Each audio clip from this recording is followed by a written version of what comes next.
So yun guys, samahan nyo kami dahil pupuntahan namin itong beach dito sa Bataan na wala daw entrance fee. Kaya ano pang hinihintay natin? Let's go! Ito nga at paalis na kami niyan galing Pampanga. Yun na nga, kumakaway pa nga yung mga tropa ko dyan sa likod. Bali 10 nga pala kami niyan magsuswimming at mga pinsan ko lang din yung mga iba kong kasama. At ako nga pala yung nagdadrive dyan. Hiniram ko nga lang yung service namin dun sa boss ko. Kaya shoutout sa mga boss ko na sobrang babayad. Nagpagas nga muna pala kami yan dahil malayo-layo pa yung biyahe namin. Dapat nga niyan ay Zambales yung punta namin pero dahil medyo malayo yung Zambales kaya dito na lang kami sa Bataan. Pagdating nga dito sa Lubao ay huminto muna ako dahil magpapalitan muna daw sila dahil kanina pa nabibilad yung nasa likod. At dito nga ay nasa bandang dinalupihan na kami niyan. Pagdating nga dito sa malapit sa Balanga ay sobrang ganda ng daan. Akala mo talaga ay expressway dahil sa sobrang luwag ng daan. Hindi ka nga lang pwede magpatakbo na mabilis dito dahil hanggang 80 lang yung speed na pwede mo itakbo. Mabagal nga lang din yung takbo ko niyan dahil baka pagdating doon sa pupuntahan namin ay imbis na 10 kami ay 9 na lang.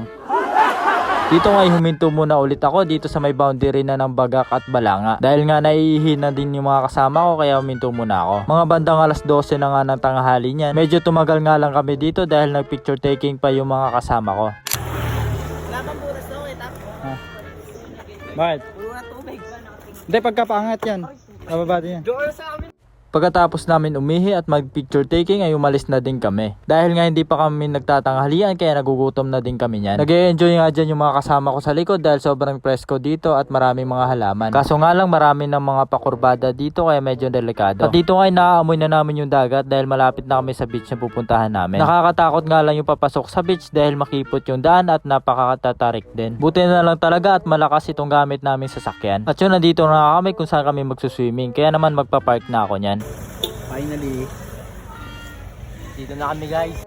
Legit nga siya guys dahil wala talaga siyang entrance fee. At ang tanging babayaran mo lang talaga dito ay yung parking. Ang binayaran nga pala namin yan sa parking ay 200 pesos. Dahil nga mag-overnight kami. Pero kapag day tour lang naman ay 100 pesos lang. At kapag nakamotor ka naman o tricycle ay 30 pesos lang yung babayaran mo. Dito nga inaayos na ng mga kasama ko itong lamesa na pagkakainan namin. Dahil una nga namin gagawin nito ay kakain na muna dahil di pa nga kami nagla-lunch. Ito nga nagluluto na yung pinsan ko ng baon namin na hotdog. Ang baon nga namin dyan ay hotdog, longganisa at syempre hindi mawawala yung alak.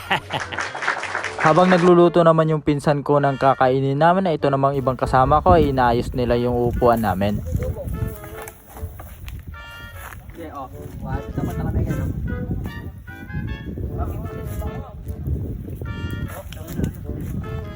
Wala yan, yung kamatawag dyan. Parang masa.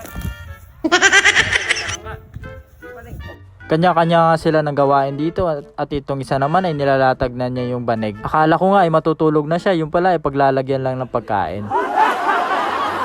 At eto na nga lahat ng pagkain namin. Wow. Hotdog, longganisa at tokat baboy. So yun, kakain na muna kami.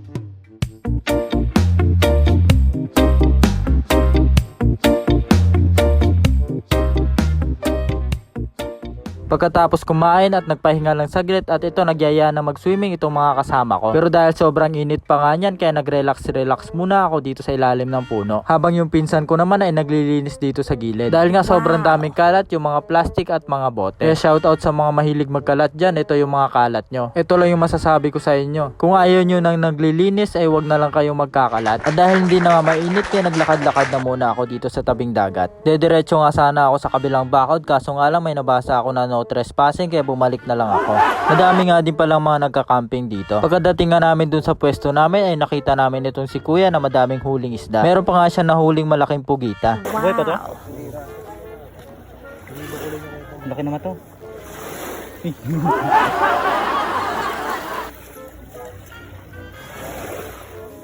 Bibiling ko nga sana yung pugita kaso nga lang di namin alam lutuin. Kaya naman itong hitong dagat na lang yung binili namin. Akala ko nga sa ilog lang mahito, meron din pala sa dagat. Dito nga ay nagpapaturo na kami kay kuya kung paano nililinis. Tapos dudukutin mo. Kunin mo yung kaldero maliit ka yung 50 pesos nga lang yung binili ko dyan pero halos napuno niya yung maliit na kaldero ko. Wow. Eto nga at nililinis na namin. Ang ganda nga ng pwesto namin dito dahil malapit lang kami sa balon. Nagbanlaw na nga din ako niyan dahil sobrang langsa ng isda na nilinis namin. At eto nga ay niluluto na ng pinsan ko itong binili naming isda. Una nga niyang ginawa dyan ay nagisa muna siya ng bawang, sibuyas at luya. Pagkatapos ay nilagay na niya yung isda. Pagkatapos ay nilagyan ng toyo, suka at hintayin lang kumulo. Habang hinihintay nga namin maluto yung isda ay nakita ko itong ibang kasama ko na may tine-telescope sa malayo.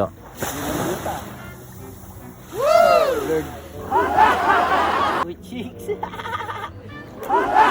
Magagabi na nga pala niyan kaya sinet up na namin yung mga tent namin. At eto nga, luto na yung adobong hito namin kaya kakain na muna kami. Saka dyan sa tambayan, no?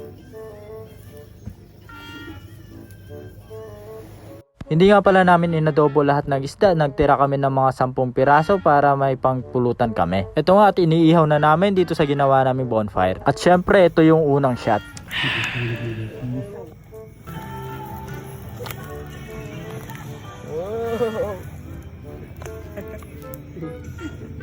Uy! Kasi mo! Saglit na sagad, halagat daw. sinipang ko na lang.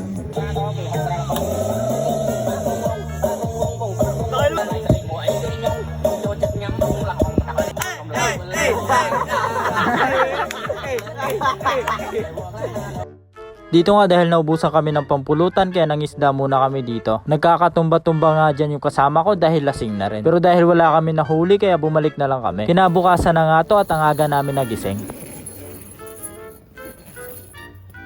Nakatabi.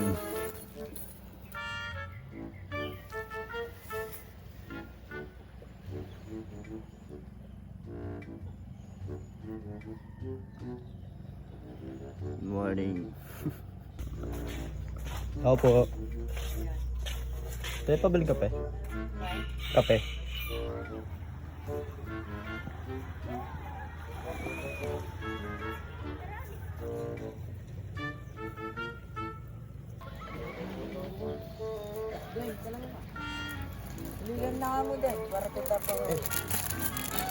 At syempre habang nagkakape at kunwari sad boy tayo habang nakatingin sa dagat.